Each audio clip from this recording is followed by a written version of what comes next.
Welcome to the BMI podcast. Welcome to the BMI podcast, guys.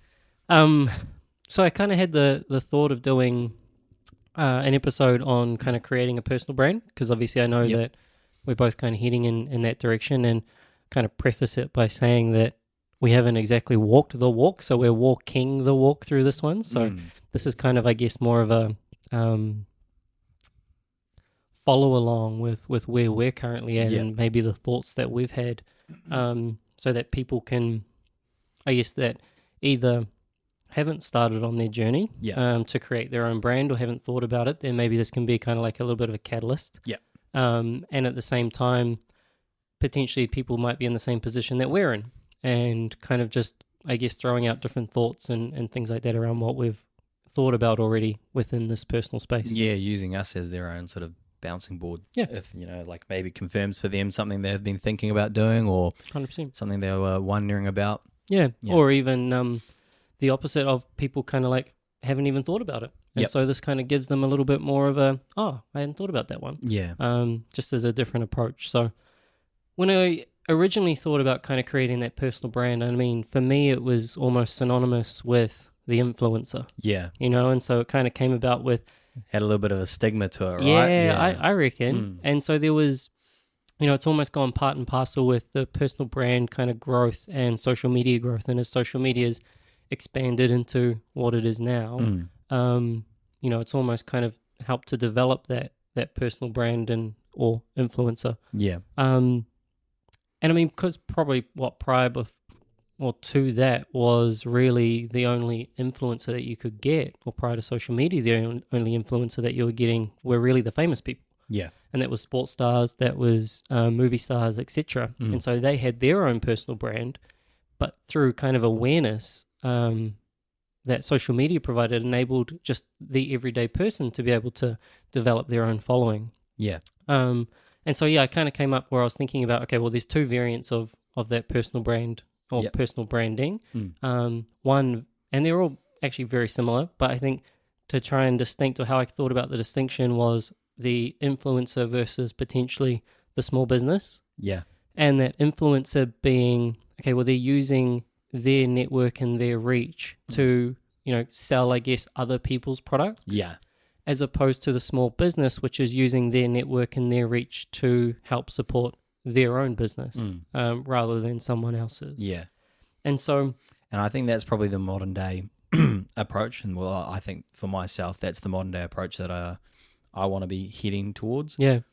Building up my own personal brand to help others. But then, essentially you can go, hey, by the way, this is my business. You can choose to support me through here, which will help me in my goal and helping others as well. As a caveat sort of thing, not really like I'm here to push you, this sort of thing, because that's sort of what the influencers are doing nowadays, aren't they? Really, they're like pretty much, and they're getting in bed with everyone, and then they're like, oh, I've partnered with this person. Do you know what I mean? Like, they're like, I'm partnering this person, and we've done a joint ventures, and it's sort of seems shady, like in that. Whereas if you just build your personal brand, and then you're like, oh yeah, and then by the way, I've been running this business this whole time while building my personal brand. Yeah, you can go and support me over there if you want to. Yeah, if 100%. You like my stuff. Yeah, 100%. And I mean, like it is like this. The small business building is almost kind of like that that new age kind of way of going about it. And I think influencers, or some influencers, are getting into that space too. A lot of them, instead of, or they've realized that, hey, just being an advertising board for other businesses isn't really sustainable for me going forward. And so I may as well try and create something of my own and have something that I can kind of fall back on. So even their kind of transition. Because then you're at their whim, right? Like the way that I think, and a lot of those influencers are sort of seeing that they are on the chopping board if, they don't meet this, or they don't do that, or, they basically have to take a knee to everything that they want them to say. And that's sort of where I kind of was like, oh, like we've got like 7 followers, bro, but but it's like I already know the vision. I know where we'll end up, and I just don't want, like, I sort of take a page out of Andy Frisella's book, and like how he just has never had ads in any of his stuff, pays for all of his stuff, doesn't take any advertising from anyone, because he just doesn't, because he's looked at their deals and then they always just go, oh yeah, but you got to stop talking about this, or you got to stop swearing, or you got to stop, like, you know, like, and he's just like, no, fuck you, like, I've already got a business, I already make money, like, I do this to help people, like, you know, like, and that's what that's sort of like, I was like, oh man, that's awesome. I really like that part of his podcast, you know. Yeah, because I mean, like, which I'm sure we will swing back around to, but I mean, like, podcasts in themselves, most of them are their own businesses, right? Like, a lot of them bring on guests in order to sell the most views, because that most views is what helps the sponsors attract to that podcast to obviously give them money to be able to continue to do better productions. And so even when you're receiving that kind of information, a lot of that is through a business model. Yeah. But I thought we'd kind of like go back a little bit to start with, because there's been, and I mean, we talked about it literally like 5 minutes ago just before, but there's been a shift in your thinking and your approach into kind of creating that own personal brand, whereas before you were kind of almost adverse social media. Use social media, but very minimally. Yeah. If post maybe once a year, if that. Yeah, pretty much. And so now it's kind of like, I guess, what's been your motivator to get into developing your personal brand?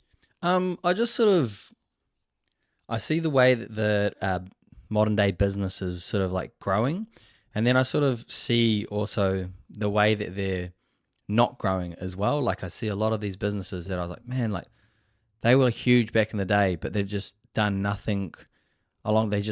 We know what your product is now. You know what I mean? Like, because we're advertised to every bloody 20 seconds of our life, like through the phone, on TV, everywhere we go, billboards, stuff like that. Like, brands are known now, and like, I think you need, this is my thinking around it, at least. I think we need to think of a different way to get people on board and supporting our businesses, you know, like, we need to get a bit more creative. And I talked to a mate of ours, and he's a marketing, in marketing, does marketing websites and stuff like that. Yep.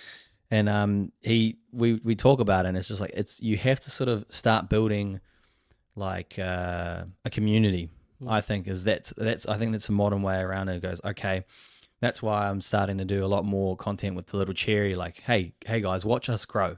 And that's the same with this podcast, is I kind of want to talk to everyone out there, and then they can start following our journey. And like, I think that's more engaging, because we've got so much more,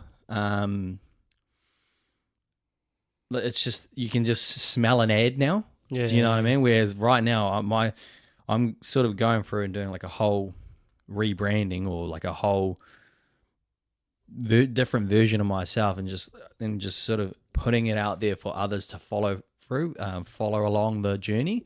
And I think that's a lot more entertaining, and I think it's more real, and I think it's like, people will like to go, shit, I saw, and I do it because I've got a few guys that I follow on YouTube. And I was like, man, I remember when he first started that, you know, like Christian Guzman. I remember coming across one of his videos, him having his clothing company in his house, you know, like stuff like that. It's crazy, and it's awesome to see. And now he's, I don't know, $100 million a year, I think he does over, or something like that. Like, it's crazy, you know, and like, seeing that journey, it's like, damn, that's inspiring, but that's also real. And like, he took you through the journey, and like, there's people doing it, but it's sort of, they kind of just start a business to make money off people. Whereas like, I think it's more genuine, like how we've already started businesses, and now I'm going like, okay, let's bring some people along with us. Let's grow together, and then they can sort of maybe pick up on some tricks and stuff like that we've implemented to grow the business, you know? And I guess, was it almost at the similar time of, as you were getting more interested in a variety of businesses and that growth, or what was that kind of motivator towards the personal brand? Was it more about they're almost synonymous? So as you realized, I guess, a part of growing the brand is growing the personal brand at the same time? Or I see there's a few, like, well, my goal was to be in property development mainly, like, and I want to grow the coffee company alongside Judith, like, so she can run that, you know, so I can hand that over, but still passionate about that. But the way I look at the housing sector is like, it's very hard to compete. There's a lot of big players in that sector. And I think to myself, how am I going to be stand out or have a point of difference, And in New Zealand, we're kind of like a bit behind in the social media world, I think. So I think that could be an advantage for me. If I put in the effort now, I might be like, because I see a lot of these property developers have huge YouTube channels over in America, UK, and stuff like that, like those sort of places. And I kind of was like, well, I could probably do that for here, And the problem is as well, that's like you just got to commit to it, and you just got to keep building that journey. And then because I'm still learning, I'm no expert or anything like that. So I mean, I think that's important as well. Like throughout this whole conversation, this is us like one, I guess, what we've kind of thought about and all learnt up till this point in time, but that's by no means the end. Like this in itself is a journey, and it's almost like it could almost become like its own little series of building the brand, what we're finding out along the way of building our own personal brand and what we've actually found, rather than necessarily this one episode will encapsulate everything that you need to know about building your own brand. It's like, no, like we're not even there yet. Yeah. We're still creating that and figuring things out. And I think the whole process is going to be learning. And so it's kind of like jumping on that wagon of learning as we learn at the same time. Yeah. And I know, for me there's, and probably similarly, but for me in particular, there's always been kind of two main roadblocks. And that's always been the tall poppy syndrome and or the fear of the tall poppy syndrome. Absolutely. And the imposter syndrome.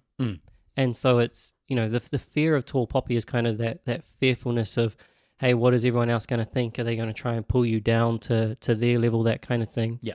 And almost not wanting to put yourself out there because of the repercussion that could have or what that has on other people that you know. And at the same time, the imposter of, hey, do I even know this shit? Yeah. Like, who am I to pass on half of this information or to other people? We talk about that quite a lot. Like, what the fuck do I know? Yeah, yeah. And so, I mean, like, for me, I've been battling those two in particular. I guess even from when I first started putting content back out on social media from when I was personal training to, almost having a job and not needing to do that gave me that out and kind of didn't need to put myself in that space where really realistically, like I actually should have continued to put myself. I wish you would have, honestly. I wish I would have too. I thought of it. I was just like, you would have been at the perfect timing, I think, 100%. I even like talked to people about it as well. I was like, I remember that you were doing that stuff. And, I was like, man, I couldn't do that. Like, like it's scary, Shit, yeah. And I mean, I do, like, I look back at that, I'm like, fuck, like I should have continued. Yeah, because you were getting better. Yeah, 100%. And just practice, right? Practice makes perfect and you just keep going through. But, again, we come back and we have these roadblocks. And sometimes these roadblocks set us back and then we have to kind of regain some of that momentum. And that's where I'm at now in terms of trying to regain some of that momentum from that kind of branding perspective. But I still get confronted with the same, issues of imposter syndrome and tall poppy. But I just kind of wanted your thoughts on what you struggled with in terms of what's prevented you from not starting sooner. I definitely think like it was probably everyone else's comments. Like I've done property development from a young age, and I always got comments, like, oh, you're doing well for yourself, or you're young, or you shouldn't be in that position, or like all these sort of little things. And I guess like I probably was thinking that as well. You know what I mean? Like they were confirming that for me, which probably kicked the confidence sort of thing. Going like, oh, I'm just a phony. Like why? How am I 23 years old and bought a block of land and building, up to 7 houses on that and selling them, I can't remember. I think it was maybe like 3 million I sold them all for. I was like, that's crazy. Like when you think about that, like, I didn't make 3 million, like there's a whole, there's a whole part of that, because that's the thing that everyone goes, oh, you're a millionaire. It's like, no, I do well off of it, but I still have to go and execute it. And it's still bloody stressful, like it's, it was just like confirming those thoughts, and it just slowed me down, I think. And then not only that, I let my health go, and I was like, I probably looked at myself and I wasn't putting in enough work and working hard enough to sort of justify maybe jumping into that world, and like didn't look good, you know, like didn't look after myself. Whereas now is a different time. And then also just having a bit more experience as well. I think probably it might be the same for yourself. Like, you know your shit now. Like whereas back then we were kind of learning our shit. Whereas now it's like we say it with confidence. You know, we're not going to go and tell people and start a podcast if we didn't really know our shit, you know, like we have a bit of backing, we have evidence trails of things that we've done that we can go, okay, you know, if someone asked me about, you know, property, I was like, oh yeah, I know all about that. I've sold this, that, and that, building and stuff like that. I know all about that. I've done these buildings, you know, I can bring up all of my plans that I've got, you know, for the buildings that I've built, you know, like it's that sort of confidence behind us now, you know? So I guess in both cases, it's almost been putting one foot in front of the other. Yeah. And kind of, I guess, doing some of the work first. And so that was, you know, doing the work in terms of regaining control back over health. Yep. Doing the work in terms of, hey, going through another round of property, learning a bit more of that, learning a bit more of the business side of things, doing some of the initial stuff with the coffee cart. Yep. And kind of putting into practice some of the steps. Getting my resource consent, you know, like I've been doing things, you know, and like now I'm sort of like, shit, I could have actually been recording that as well, you know, like, and now I was like, all right, like I'm not the type of person that goes, oh, shoulda, coulda, woulda. Okay, you see that you made a mistake from not recording the journey or like building the personal brand. How do you fix a mistake? You know, just start now. Do what you can right now. Yeah, I mean, and I kind of wrote down as little notes for that one in terms of navigating those struggles, you know, and it kind of aligns with very similar to what you're saying, because it's like, well, if you're constantly thinking of trying to impress other people, like you're always going to be doing it for the wrong reasons anyway. Yeah. And so a lot of you can't satisfy everyone as well. Like, no, exactly. It's impossible. Yeah. And a lot of it is, you know, talk to those people, and if you're putting content out there, talk to the people that you would already normally be having those conversations with. So like actually just talk to your audience rather than, for me, like a big one is if I put content out there, I wonder like what the other good nutritionists or academics and things like that think. And it's like, fuck, I ain't talking to them. Yeah. They like, already got their people that they're talking thing. to. Yeah. Yeah. Like that's a very good point, honestly. Like I struggle with that too. I go like, who's making those judgments, or like, and who's going to think? And I was like, you're not creating this content. You're not creating this journey for that person, and you need to like stop worrying about what they're thinking, and you need to start believing in yourself. And then, you know, it's quite nice. I went and caught up with our mates. I've been working every day for the last 5 weeks straight. You know, haven't had a day off, and finally got to go catch up with my mates, and they're all like, oh man, watching you hustle, bro. Like, and you know, they're not, so this is for the people out there. I've been, you know, consistent and like trying to put some content out there, and like no one's reacting to it. No one's engaging with it or anything like that. So I'm thinking like, fuck, am I wasting my time? You know, because this is what happens when you're going through this sort of journey. Yeah. And like, but then when I go and see them all, every single one of them, fuck man, inspirational. Like, and you're like, it's like, and I'm trying to like, thanks bro, like, you know, trying to, you know, like be humble. I was like, it's nothing bro, I'm just, you know, I'm just trying to learn is what I say to them. Like, I'm just, you know, trying to figure out the content word. I'm trying to build, and then they're like, oh no man, like keep it up bro. And then they would like specifically say like a moment where like I had a tough thing, and then I posted, oh man, like fuck, so exhausted today, had this and this event, still went and did my 2 workouts, and then I still ended up going and walking the dog or something, and then they literally talked about that specific moment. I was like, they're fucking watching, you know? Like, do you know what I mean? Like they're watching. Yep. So like you need to realize like you think you're not having an effect, but trust me, keep working hard, and like you are making those touches, you know, those points of contact. Yeah, and that's the thing, because you never know who's watching. Yeah. Like, and they might not be interacting, but you never know who's actually watching. And so you're really only getting the feedback from the actual likes or comments or interaction that you're actually obtaining through the platform. But that doesn't mean that people aren't seeing it. And that doesn't mean it's not hitting home. Yep. It's, you know, we talk about before, like the 7 points of contact and that kind of thing to introduce or go through a lead. Yep. And it's like all of those points of contact, might still be having an impact, and it's just we're not aware of it. Yeah. And people can see the content, and I think like there's a fear of, that's why I hate the like button at the same time, because it almost drives that dopamine search for you, like, oh, if I don't get 100 likes in the first hour of this post, then what a waste of time. And it's like, it's driving away from the purpose of why you put that content out there or the information out there in the first place, which was idealistically to help or connect with others. You know, the benefit, I think, of social media is that it connects people together. Absolutely. And yet we're craving the reward or the like at the end of it, rather than the actual thing that it was invented for in the first place, which was connection. Yeah. Well, I've changed my mindset a little bit around that there. Like I do think we need, like, you got to build the followers. With the like count, I am like, it's funny that I'm on social media because I'm like their worst client. Like I don't interact. I think I would say I've liked less than 100 things in my life. Like, I'm not even kidding. Like, less than 100 things. Oh, I've been actually making an effort because I know I don't like things. I've been trying to like my friends' photos. Like, so I was like, okay, like, just, good on you, bro. Like, if I see that, I'm like, yo, no, nice, Yeah. So I might be over 100 now, but up until last year, Yep.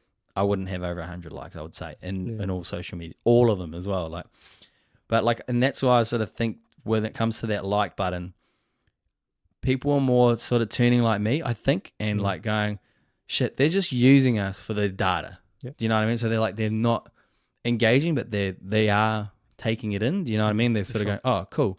I've had a few people like add to their favorites and stuff some of my videos that I've been making, and it's like, you didn't like it, but you add it to your favorites. And it's like, it's weird. It's a weird, like they want to swing back, or they like the way I did a certain video or something like that. Yeah. That's quite interesting. I never really thought about that or looked into that, which is buzzy. Like, because that's what, I don't know. This is my brain thoughts. I was like, I don't want to play into their game. I'm giving them everything they want. Like the algorithm. That's why they say don't.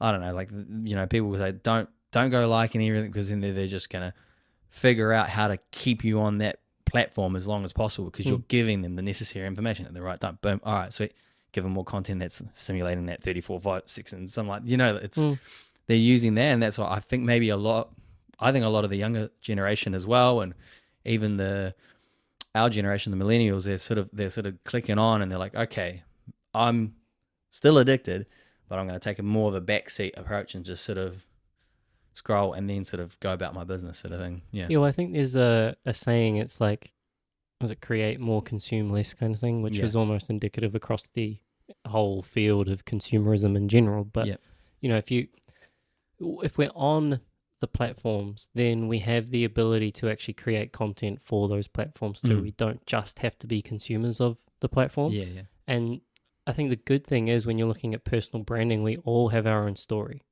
And so everything that we go through personally, you could almost guarantee that someone else is going through that. And we almost have like universal goals to a certain degree. Like, no one has the goal to be unhealthy. Yeah. Right? Like, whether you're conscious of it or not. Yeah. Someone's telling themselves a lie if they're literally going around being like, oh yeah. Pretty much. Like, to a certain degree, we have like an underlying goal of some kind of minor. Have you heard of eudaimonia through reading the Stoics? No, not yet. It's kind of like human flourishing. It's their term for human flourishing. Oh, yeah. And like, we all have, to a certain degree, our own version of that goal. And there's kind of universal ways and underlying requisites that kind of give you that. Yep. But we all have individual paths. And so we all take a different path to probably get to a very similar goal.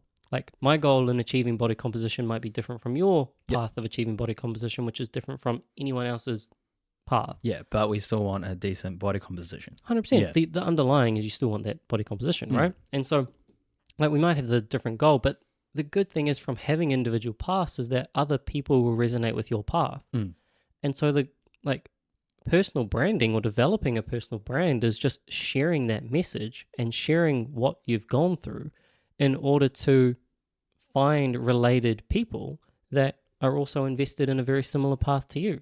And I think we kind of almost think too much about the people that don't want to follow the same path. We almost give them too much credit. Yeah. And we don't give enough credit to the people that actually could value from seeing your path and relating to your path. Yeah. Well, Gary Vee like talks about it quite a lot about like just like it. And I know you hear it a lot. It's like fuck the haters. Like, and honestly, like I think I told you at the start of the year, my goal for the year, you know, is like just do everything and like everything uncomfortable. Yeah. If it's uncomfortable, it's probably something It's you a should be sign. doing. Yeah. So I've been just embracing the difficult, you know, like it's the whole year. And then posting social media is like I've sat there and I was like, take it like, because I get it. I know what you're talking about. I was like, I don't think I look great or anything like that. I don't think, but I definitely come a long way, you know. And then it's just like, fucking just post that photo, bro. Yeah. Like, you know, like post, because I think it's mainly for me, it's just letting people know how fucking consistent I am. And I think that's the big thing is I don't really care about how I look. I just sort of want you to know, like, I've earned everything that's going to be coming my way. So then when I am at that mountaintop and people go, fuck, that guy deserves it because they've seen it. Do you know what I mean? Like, that's why I'm building this personal brand, because I already know I'm going to be successful. I am not going to give up until I'm successful. So that's how I definitely know I'm going to. And then like it's just sort of putting it out there so everyone can see, oh shit, there's the step by step, you know. And a lot of these, I see a lot of the influencers, like it's hard because we only see like 10% of their journey and they all talk about it, you know. And I was like, shit, well, I want to start showing everyone that 90%. And then when I'm at that 10%, everyone can be like, shit, they've grown with me, you know? I actually think that's probably what has made, so you mentioned the likes of Guzman and whatnot earlier on. And I think like developing that personal brand, he wasn't one of the first ones, but you know, for our time anyway, in terms of the content that we were consuming our at that generation, point in time. Yeah. He was one of the original ones that did it for us. Absolutely. And it was, you know, the thing with him developing that personal brand is that we got to see every single part of his journey. Like you said, saw him out of his parents' basement kind of selling stringers, Gymshark style stringers, all the way up to now owning Alphaland. Like, and the transformation over that period of time, it's almost, well, we've all undergone our own things that we've achieved or haven't achieved, etc. And it's like, holy shit, as a comparison. Yeah. And putting that out there, it's like, it's real. And you can see that success for him never just occurred. It wasn't a snap, and it wasn't just like this 10-minute fame. That was, you know, Alphaland was predicated on years upon years upon years of grinding and selling t-shirts out of a basement. And starting his own gym, failing in that gym, and then starting another gym and then slightly succeeding in that gym, you know? Like, and I think it's so true with everyone who's like a craftsman. And I think I was watching something on Fred again, and it was like, you know, how he is almost like been this stardom rise to fame. And it's like, nah, the dude's been practicing his craft for years, like honing it, seeing a few people here, dealing with producers over there. You're just seeing the 10% that's occurring now, not all the extra area under the iceberg that, you know, he's been working on over the years. And I guess like putting that information out there from a personal brand perspective, like Guzman, allows the rest of people, everyone else, to see that journey and that progression occur as you progress. Yeah.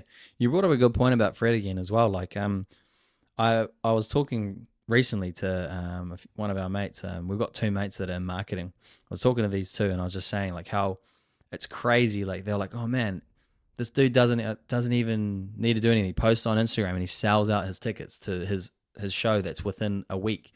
And I was just like, he's done the modern day Taylor Swift. He's figured out his way to keep that hype around him. You know what I mean? Like, it's, you know, like, that's awesome. Like, it's so sick. Like, it pisses me off because I have to go to work on a Wednesday, and when he puts his tickets out, I was like, man, I want to go. I was like, fuck, only the people that don't have a business can do this, brother. Like, I was like, I want to go, but when you got to take annual leave. Yeah. Well, I don't got annual leave. I got to turn up, but I've got bookings.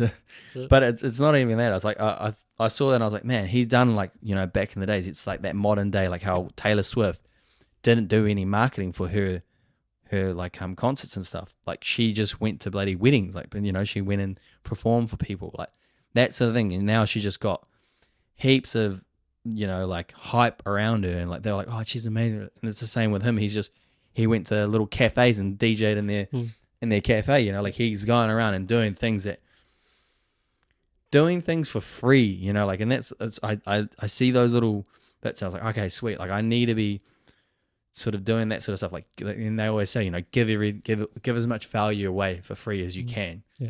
You know. Yeah, I mean, and you're right. You only ever see the 10% of the final product, and there's so much more going on below the surface that you can't even comprehend the degree to which they've refined that craft. And yeah, no, it's interesting to compare, because you see the likes of, I think, Fred again and Taylor Swift and whatnot, and that's a little bit more normal. It's more normal to see the sudden rise to fame and like, oh, where'd that person come from?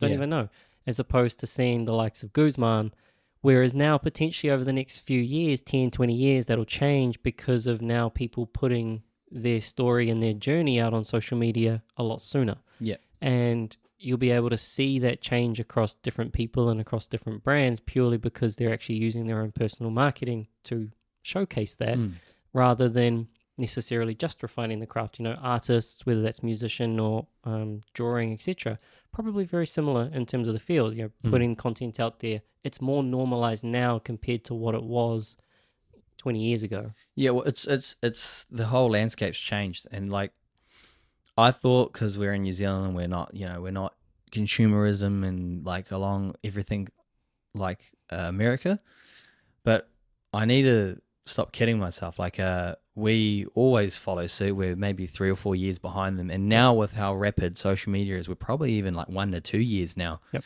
Like, the transition period is it's just rapid. You know, like, it's so quick, and so I want to be super successful. Like, this is my ambitions. Like, it's not what everyone else wants necessarily, but if I want to be able to run a business and operate multiple businesses, I need to level myself up. And I thought, where can I start? You know, and I think with my personal brand, like, why not start there? I can learn a lot. Like, there's just the videos and stuff, like doing them all myself, and just learning all the new AI and like learning how potentially to maybe do e-commerce or something like that. You know, like, that's always intriguing to me. Like, business, I'm not really like, I'm just a fan of business. You know, we talked about it the other week.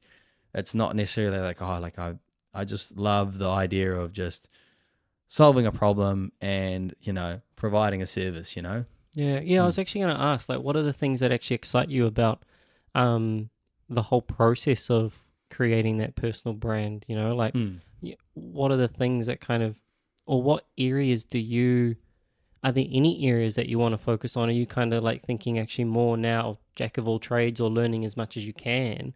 Or are there certain kind of avenues and areas that you really want to refine? Yeah, I just definitely want to I want to refine the content creation. I think is huge.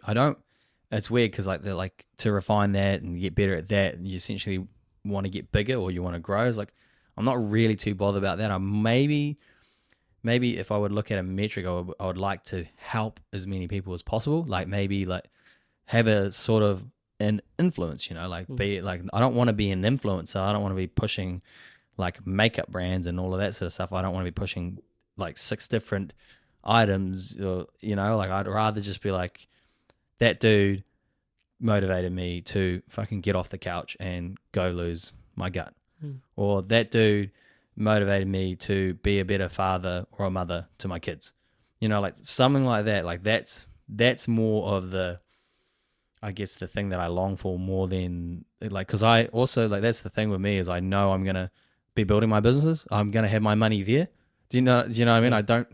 Whereas these guys, they're trying to build an influence so they can build their empire. Yeah, 100%. Whereas I was like, I'm wanting you to just watch me build my empire. Yeah, you know, and then hopefully you pick up off of like that, and it inspires you to go and build it. And then you'll see down the line, like, the things that I want to do, like how I want to help people, and, you know, that they're coming, you know, they're in the future, and then they will see that as well. And then they'll be like, shit, you know, like, cause I have this, I guess, this idea that you can't really help too much people unless you really truly help yourself and like the close ones near you. Yep. And then once you do that and you've sort of broken out of that circle that you can help them, you grow exponentially, and then you can help even more, and then that's sort of where I see it. Like I want it to be that butterfly effect. Which I think that's even was in How to Win Friends and Influence People as well. I Yep. think it was in that, and then it was in Peterson's book. Yep. And it's the whole notion of a lot of the like the meme around health as well. You know, it's like, well, I got to go do this so that I'm in a better position to help other people. Yep. And so it's like, I think Peterson's rule was what, clean your room before you criticize the world, or don't criticize the world until you sort out your own home or something. Yeah, make your own bed before you criticize others or something like that. And it's just like, you know, noticing and working, because really the biggest influence that you have is over yourself. You know, and the ability to put those practices, you have your challenges almost like I said, and to be able to overcome those challenges, that already is a solution. And you could almost guarantee, just as we have universal goals, we have universal problems. Yep. And so if you struggle to get out of bed in the morning, you can almost guarantee that someone else struggles to get out of bed in the morning as well. That's exactly it. If you struggle to stick to your diet, you can almost guarantee other people struggle sticking to their diet. If you struggle turning up to the gym, guarantee that other people struggle turning up to the gym. And so if you can solve that problem for yourself, well, then other people can learn from that. And I think and I would even say it's hard to say that you've solved it for yourself. Or like it's you constant. can show them that you're going through the process, which will help them find a little bit of comfort, and then go, shit, it's not just me. Yep. You know, there was a solution that worked for me in this time, and now I'm battling with a similar problem in a completely different context that I have to come up with a new solution to that new problem. Yeah. And it's forever growth. And I mean, that's almost, you know, opportunistic at the same time, because it allows us to continuously grow and come up with different solutions. And again, each one of those problems is almost universal to someone else. Yeah. And so then, because that, it's shifting that, well, I need to come up with the next $1 million idea, because we all have our own ideas and solutions to problems. And yet we're too busy thinking about what's the quickest way that I can do something, instead of actually how can I just grow over a period of time, and there'll be someone else that will be able to grow along with me. And I guess that is kind of almost having that influence, as you said, and the perspective of or the reason behind creating that personal brand is that you get to share that with other people, and they get to pick up on it and ride the game with you. And I mean, I was looking at, as a contrast to, you know, what to work on, how you're kind of like, well, I was, you know, learning all the different aspects of the business and really enjoying that kind of business side of things. For me, it was, which probably comes back to the insecurity around Tall Poppy and what was the other one? Tall Poppy syndrome, imposter syndrome. Yeah. Which was, how can I communicate better? You know, and for me, it was actually, okay, if I can solve the problem of communication and at least work through ways of better communicating, well, then that helps other people too. Because inherently then they're able to actually hear what I'm saying, and then they might be in a better position to take that information on board. And it's like, I don't know, for me, it was something as simple as starting there. Because the outcome is, if I can communicate that better, then maybe they're in a better position to do something with that information in the first place. Absolutely. And it doesn't even need to be, you know, again, that next $1 million idea. It's just, what's the one thing, or what's the one problem that you've got now that you can work on, that you're working to solve, that you can share with other people. And I think, you know, especially in the starting space or sphere of creating that personal brand, it's probably more realistic. Rather than trying to find the quickest way to 1 million followers. Yeah, because like you touched on a good point there. You know, how you're saying you want to communicate a bit better or something like that. That's how I look at this whole journey, this whole process, as a, fuck, what have I got to lose? Like, I'm either not going to do that, and then so now I'm conscious of talking on the podcast. I want to get better at speaking. I want to stop swearing as much. You know, like these little things are like, I'm self-regulating myself, and I'm making myself into a better version of myself. So it's like, even if I, quote unquote, fail, or I only have 100 followers in 2 to 3 years, I don't really care, because I'm crafting my art. Like, do you get what I mean? Like, that's what I really care about, because then I'm still building my businesses. I'm refining myself so that I can present better, which innately will help me present better to my businesses anyway. Like, so it's like a win-win for me anyway. So I don't really care too much. It's like, why not have a crack at it? Like it. And that was my, first, just taking that little leap. And then I was just like, shit, now I've learned a lot about the AI stuff that I'm doing on the computers for these videos and putting them out, and learning how to put the podcast onto using an RSS feed, and like doing all these sort of things. It's like, fuck, I had no idea about that 3 months ago. And I mean, like, that's probably so true with, there's almost a false pretense of, well, when you go and develop a personal brand, you're immediately going to become an influencer. Yeah. And it's like, well, what business kind of just started the next day they made their first million? Yeah. Like, all of this is the lower parts of the iceberg. It's building something over time, and it's whether or not the skill translates into this business, but it might help to translate into another business. You might also have or come across a person that wants to do a very similar thing to you, and now you've realized, okay, this is actually how you can set up an RSS feed, or this is how you can edit a video. Actually, I had this problem, and now I found that this app takes care of that problem so much better. Yeah. Don't waste your time. Yeah. And now you've helped to solve their problem, yeah, because you've been working through your own thing at the same time. Yeah, which is a part of what I want to do. Yeah. I just want to help some people, you know? Like, and it's, I guess for you, is that why it's so important?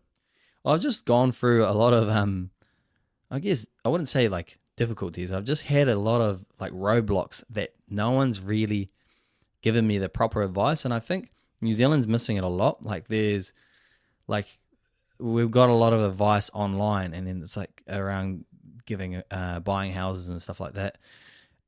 It's very different here. There's not many people giving advice. There's a few podcasters in New Zealand, and they're quite good, and I listen to a bit of their stuff. I educate myself through their links and stuff like that.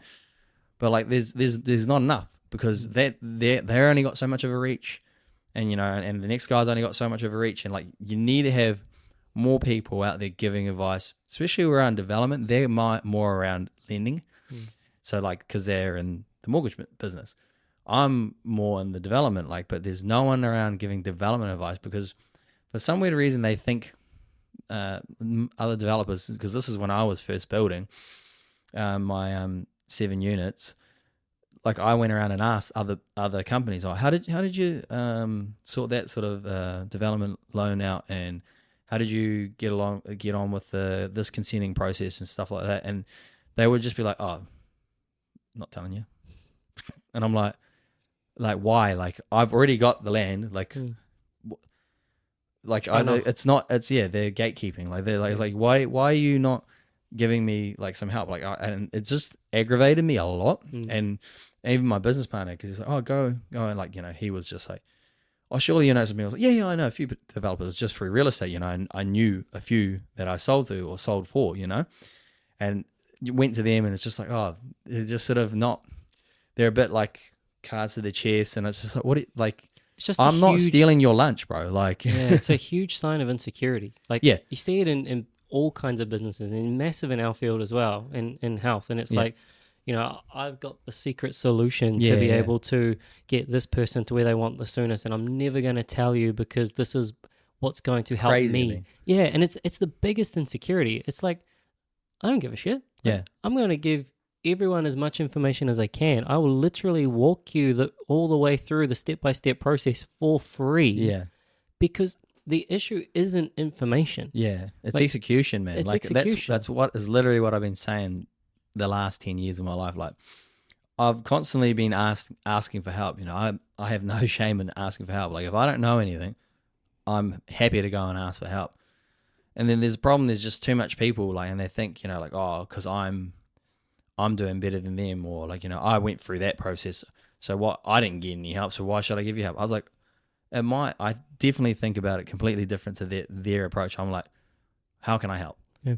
Like, oh, you're going through that, so you're trying to get a disconnection of a sewer on your main in the back of your yard, bro. I went through that absolute hassle. Call them 20 times is what I tell them. Like, you have an application process, apply for the application process, and then just call the guy that's ahead of that department. Because that's what I had to do to get. I had a sewer running through the back of my. I had to get that disconnected, and it took literally like 8 weeks to get them here.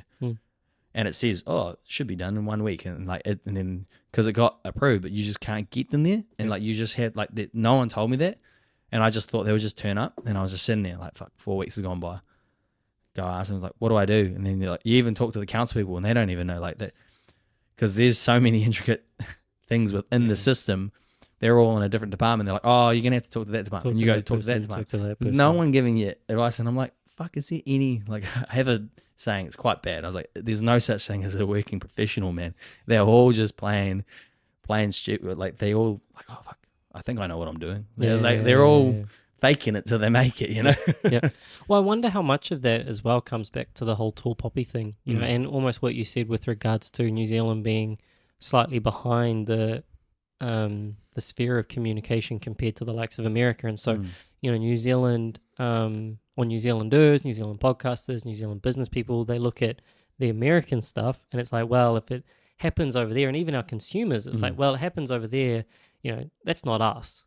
You know, we're so far secluded from the rest of the world down here that it's like, oh no, we don't need to do that. We'll just consume all that other stuff.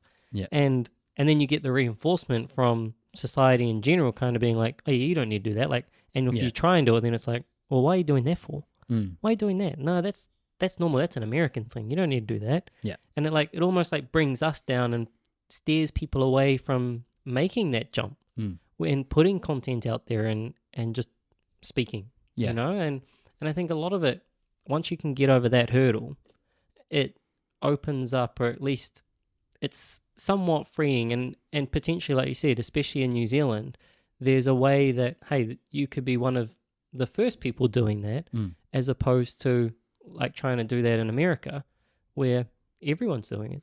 Yeah. And well, I look at like it's probably a weird person to look. Oh, like I look up to what Jimmy Jackson has done. You know who that guy? Like he's just a TikToker.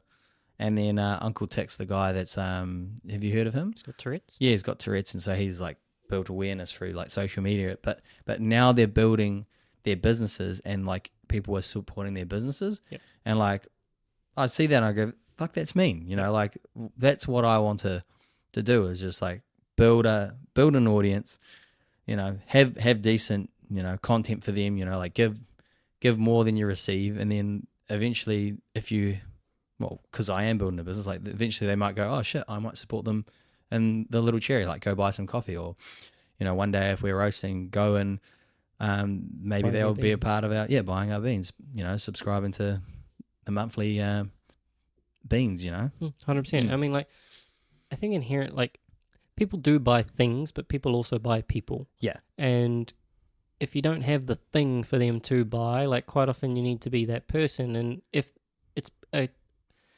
That's huge in sales, by the way. That's actually how they teach you. They don't, they buy people, and you convince them with their emotions. You know, you build that rapport, like be real, you know, and like show them that you're a decent person, and they'll be like, shit, you know, I like that guy. Well, you know, especially in real estate, like you got to form a good relationship, because they're putting their life savings in your hands. For sure. If you think about it, you know. Yeah, and I mean, like that is indicative of you building your own reputation and your own brand, because you can't have that with a big company. Yeah. You know, like, yes, I don't have anything sentimental towards Apple. You know, I buy all the damn products, but there's nothing sentimental there. Like, if something else that was like Apple came on the block, then I'll just go and buy the next thing. Yeah. Like, there's nothing stopping me. Yeah. As opposed to that connection and that relationship that you obtain to a person. That's exactly what I'm after. That connection and that relationship. That's, 100%. You hit that on the so much more meaningful. And I mean, like, and especially when you're looking to support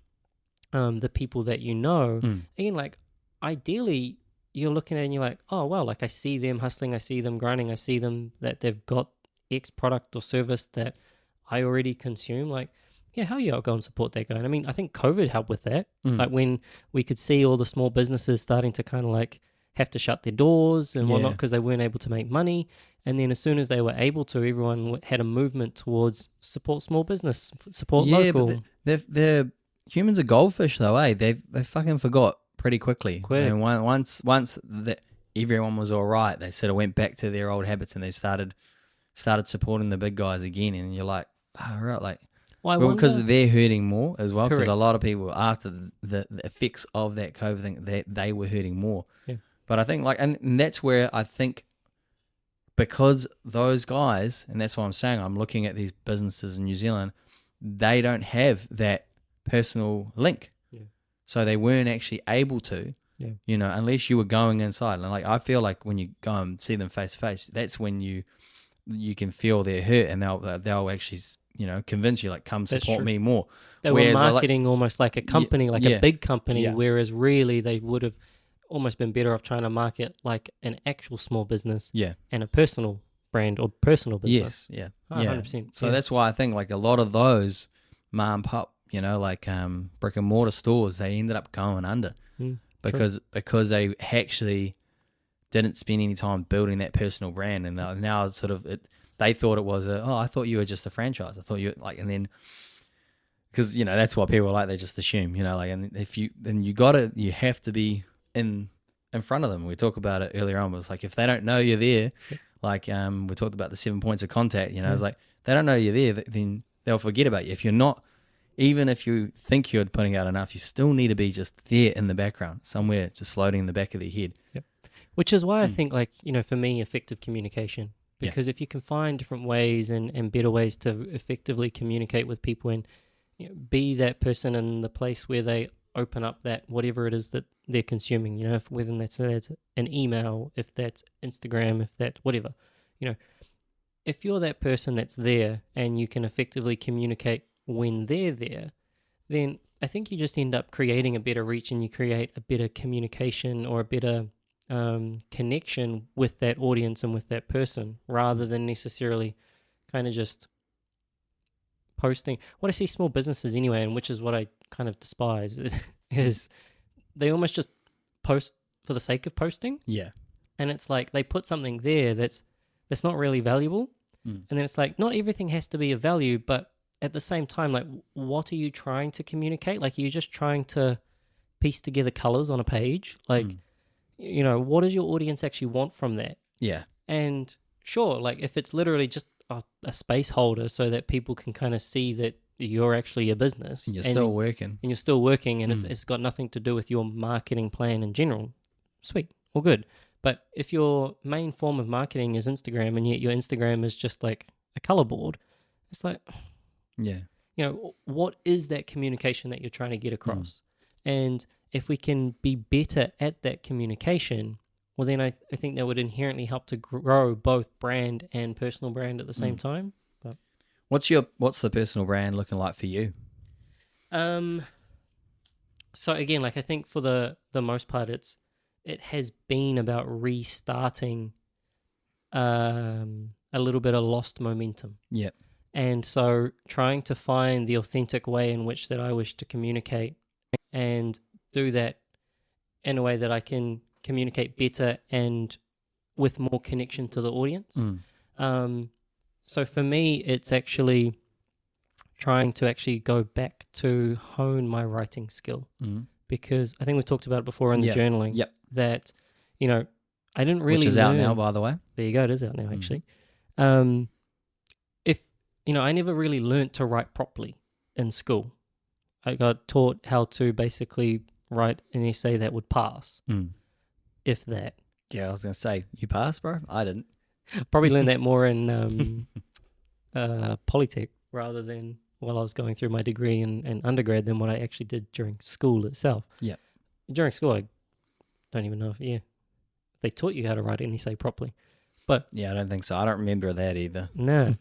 Whereas, so now it's actually going back to learn that better. And I think part of that is if you can write better, it means that you've learned enough about what it is that you're actually trying to communicate so that you can put something down on page. Once you can put it on page, I've always been okay with talking to either a camera or to like in front of an audience and whatnot, but still trying to refine that process. But a lot of that comes back to, have I thought about all the different parts that actually want to be pieced together within there, and just going through that process of thinking. So for me, like that personal branding is actually how do I want to communicate in terms of the medium and the platform. Yep. And how can I become better at that communication? Yeah. And so trying to start with something broad and trying to refine it down to a point that is meaningful to the person that's going to be receiving that form of communication. And just developing that, because that's my journey right now. It's learning that as a skill.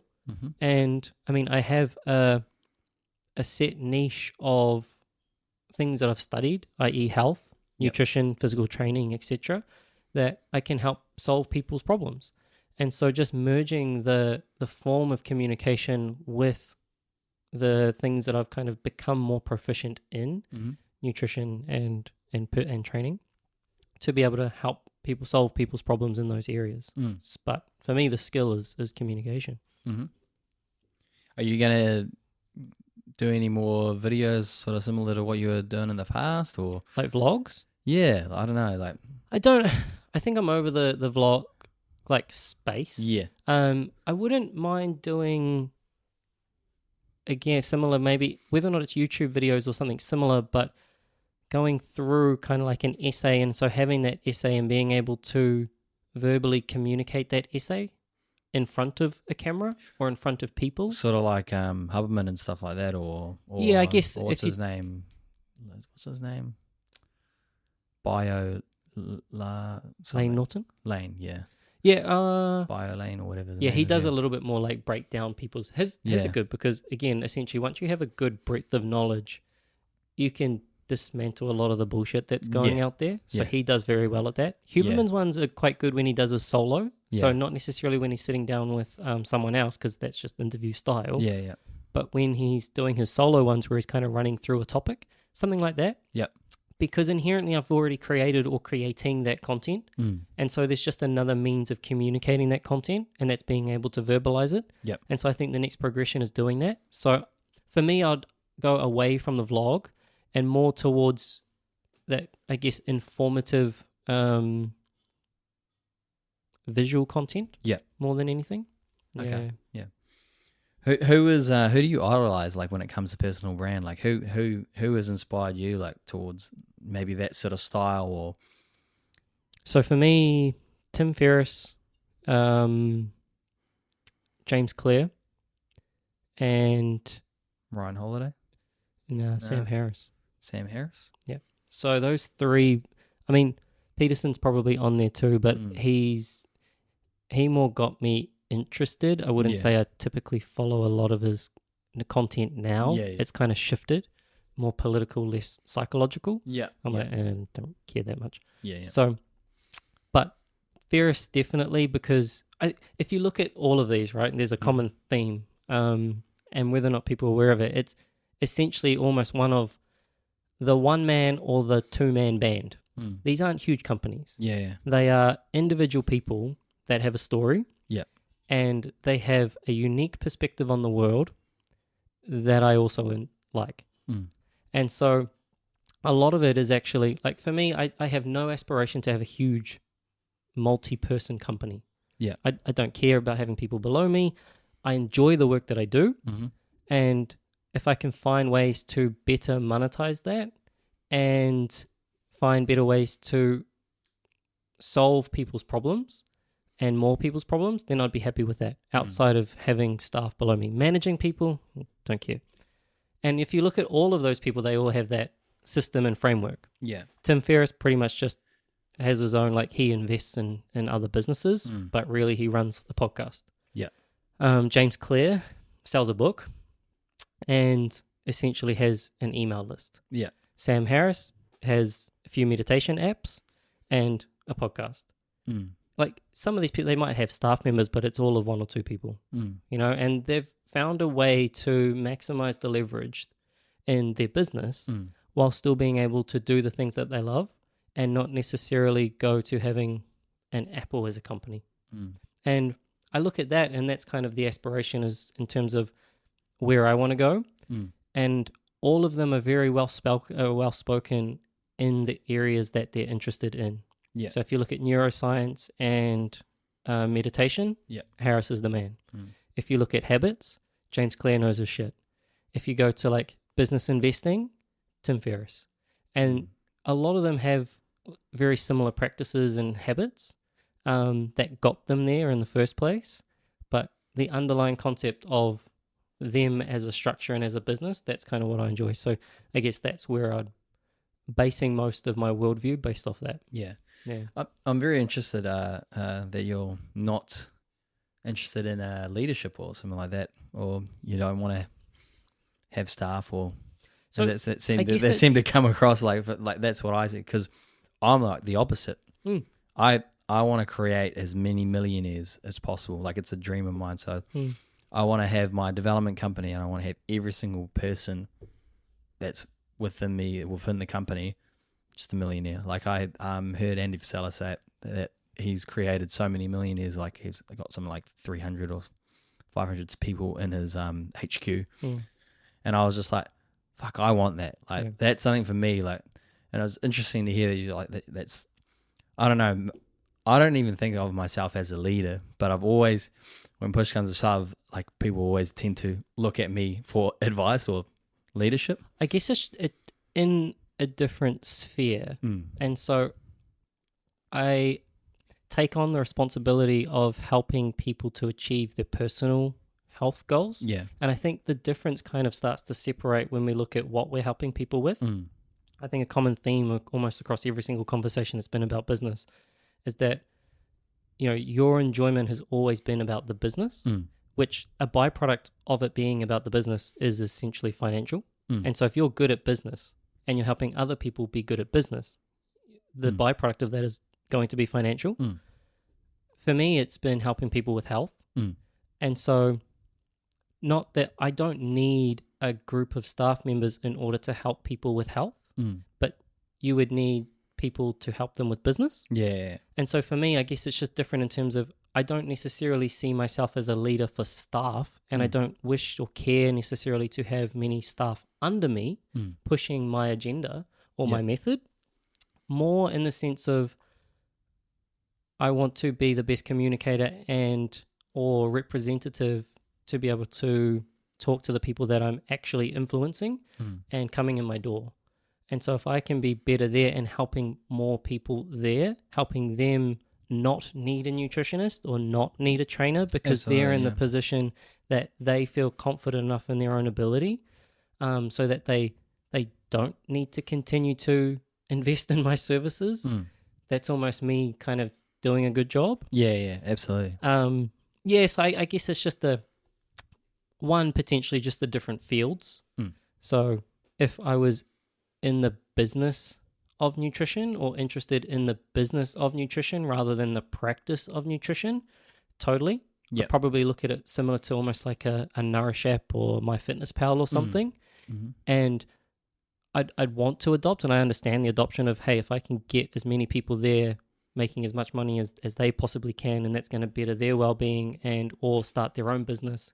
You know, like, I've always had the philosophy of if I had staff, I would want them to outgrow me. Yeah. I would want them to learn from me as much as humanly possible so that they would no longer need me.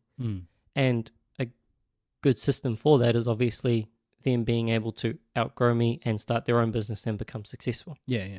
And I'd love that, but I think based on where I'm at now, and that might change, but based on where I'm at now, I don't necessarily need the staff member to be under me to grow. Yeah, I don't need one now. Well, actually, I do need one for the little cherry, but like for the other development thing. Yeah, I just thought it's a want for me, you know, like it's like, you know, like that's something I like. You know, that I don't know, like I don't really want to have kids. I sort of like I would say I would probably look at them like my kids. Do you know what I mean? I would I would love to help people that, you know, this like they have a family.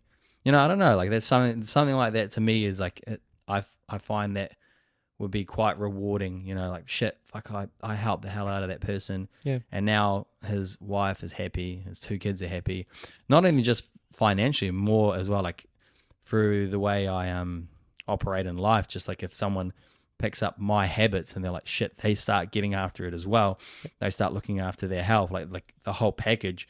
that would be huge for me. You know what I mean? Like that's sort of what I would like is like, oh yeah, like someone comes along, and because I see a few of these entrepreneurs, and that's why I think personal brand is everything, because it's like you're putting yourself out there, so therefore like only you're accountable for it. Do you know what I mean? Like it's like my word is my bond. Like, so if I go around and say I'm doing this, you know, you can ruin a business, you know, but you've only got one name. You know, you can't 100%. You can't be a different person after you ruin your own reputation. You know, reputation is everything, you know? Yeah. Well, I mean, I just think I get that tick in the work that I do, just in a different avenue. Yeah. And so I get that tick of, you know, the sense of helping people, helping them to improve their health, improve their well-being, seeing them build confidence, seeing them be able to try things that they've never done before and achieve things that they've never been able to achieve before. You know, again, a lot of those universal goals, I think we just have different paths of getting achieving that. And I think all of those ticks that you mentioned, I get through the work that I do. Yeah. And it's just that's almost my method of getting that. Yeah. As opposed to necessarily using the business side of things to get that same tick. Yeah. Yeah. No, cool. Do we have anything else? No, that's me. I think that's pretty good for personal brand. Yeah, 100%. But like I said, I think a lot of this will inherently be an ongoing discussion. Yeah, just to follow along, you know. Yeah, because a lot of this will be, you know, again, this is kind of the start or restart of our journey, and how that is likely going to unfold, who knows? So just it'll be interesting. Maybe we can do a check-in as well and see, well, essentially, like, hopefully people will follow my personal brand, and then they'll actually stumble across this at the early days. You know, this is 100%. I'm thinking, you know, a year, 2 years from now, it'll be quite nice for someone to listen and be like, oh shit, Aaron was talking about that, and then he went and did this, and then he did that, and then he did it, and it's like shit. He almost like put it out as a bloody stepping stone, like how he done it, like, you know. So it'll be, that's what I like to think of with these podcasts, is like, it's sort of putting a little bit of an accountability chip out there. It's all right, 100%. I remember that time you were talking to Mikey on the pod and you were saying this. Fucking go do it, bro. Yep, 100%. Awesome. All right. Cheers, guys. Cheers, guys.